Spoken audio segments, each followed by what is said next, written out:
Horror कहानियां थी। कौन थी वो?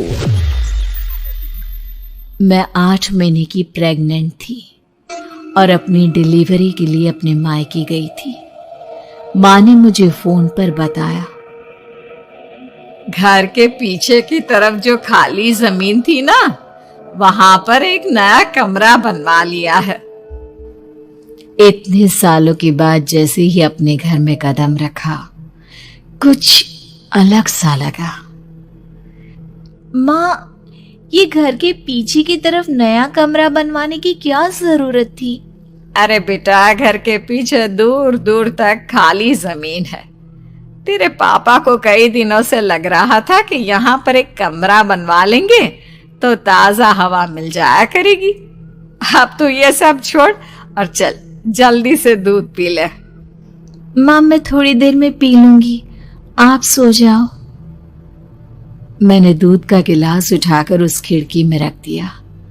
पता नहीं कब आंख लग गई। अचानक से खिड़की के पल्लों के खड़कने की तेज आवाज आई।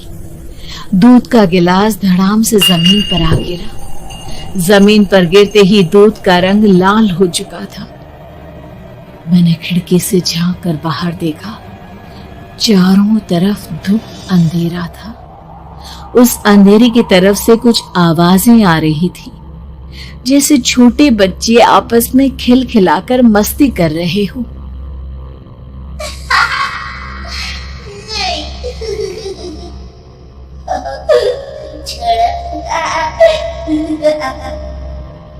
इतनी रात को इतने घनघोर अंधेरे में बच्चों की आवाज कैसे आ रही है? घड़ी में वक्त देखा तो ठीक 12 बजे थे। देखकर मैं सन्न रह गई। बुरी आत्माओं और भूतों की कई कहानियां मैं सुन चुकी थी। वक्त भी कुछ ऐसा ही था। ऊपर से मैं प्रेग्नेंट। सुना था कि ऐसे वक्त में अक्सर बुरी आत्माएं औरतों का पीछा करती है। तो क्या मेरे पीछे भी? पसीने से तरबतर बड़ी मुश्किल से, जैसे कांपते हाथों से मैंने उस खिड़की को बंद किया। जल्दी से जल्दी उस कमरे से बाहर निकलकर माँ के पास जाने के बारे में सोचा, लेकिन जैसे ही दरवाजे की तरफ पलटी, लगा कोई साया हवा की स्पीड से दरवाजे के सामने से गुजर गया। मेरे गले में अटक कर रह गई। मैं जोर से चीख कर माँ को बुलाना चाहती थी, लेकिन वो आवाज खुद मेरे कानों तक नहीं पहुंच पा रही थी। तो माँ तक कैसे पहुंचती? खिड़की के पल्ले एक बार फिर तेज हवा के झोंके से धड़ाम करके खुल गया और पूरी ताकत से मैं चीख पड़ी। जानती थी मेरी चीख की आवाज सुनकर कुछ ही सेकंड में माँ वहां पहुंच जाएगी, लेकिन ऐसा कुछ हुआ ही नहीं। मेरा कलेजा डर के मारे फटा जा रहा था। आखिर माँ ने मेरी आवाज क्यों नहीं सुनी? इतनी गहरी नींद में तो माँ कभी नहीं सोती। ठीक पीछे खुली हुई वो खिड़की। मुझ में इतनी ताकत नहीं बची थी कि मैं पलटकर उस तरफ देख भी सकूं। हवा का एक सनसनाता हुआ झोंका उसी वक्त मेरे कानों से आकर टकराया। लगा जैसे किसी ने दबी हुई आवाज में धीरे से मुझसे कहा, चली जाओ यहाँ से। मैंने दोनों हाथ अपने कानों पर रख लिए और एक बार फिर ताकत लगाकर जोर से चीखने की कोशिश की।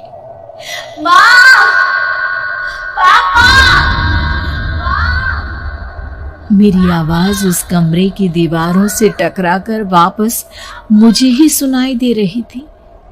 जितनी ताकत के साथ मैंने चीखने की कोशिश की थी, कुछ ही देर बाद उससे कहीं ज्यादा तेज और दर्दनाक चीख मुझे सुनाई देने लगी। ये आवाज ठीक मेरे पीछे खिड़की से आ रही थी।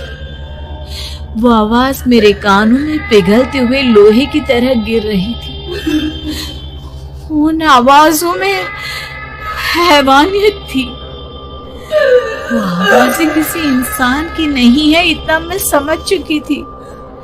कांप रहे हाथों से मैंने अंधेरे में कुछ ढूंढने की कोशिश की। तभी अचानक मेरा हाथ बेड पर रखी टॉर्च पर पड़ा। किसी तरह ताकत लगाकर टॉर्च का बटन ऑन किया, लेकिन ये क्या? सामने दरवाजे पर 3 छोटी लड़कियां खड़ी हुई थी। उनके हाथ में स्टील के चमचमाते हुए चाकू थे।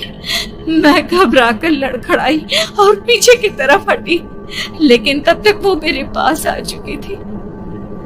उनकी गर्दन टेढ़ी थी और उनके हाथों के वो चाकू मेरे पेट को निशाना बनाने को तैयार। मैं जोर से चीखी, नहीं, छोड़ दो मेरे बच्चे को, मत मारो, मत मारो, छोड़ दो मेरे बच्चे को। सोनाली, सोनाली, क्या हुआ बेटा? तू इतनी डरी हुई क्यों है?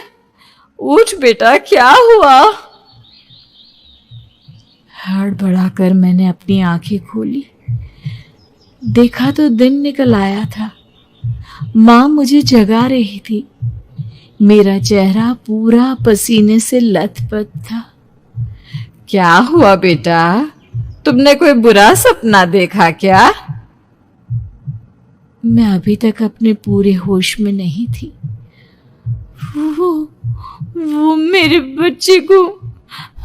बच्चे को मार देगी माँ। वो लड़की मेरे बच्चे को।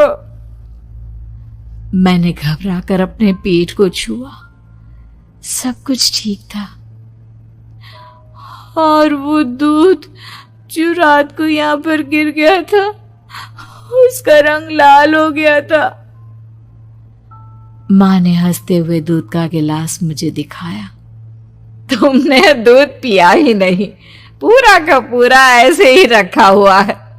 तुमसे कहा था ना सोनाली, सेहत के लिए लापरवाही ठीक नहीं बेटा। लेकिन मैंने तो सब कुछ अपनी खुली आंखों से देखा था। ये सपना कैसे हो सकता है?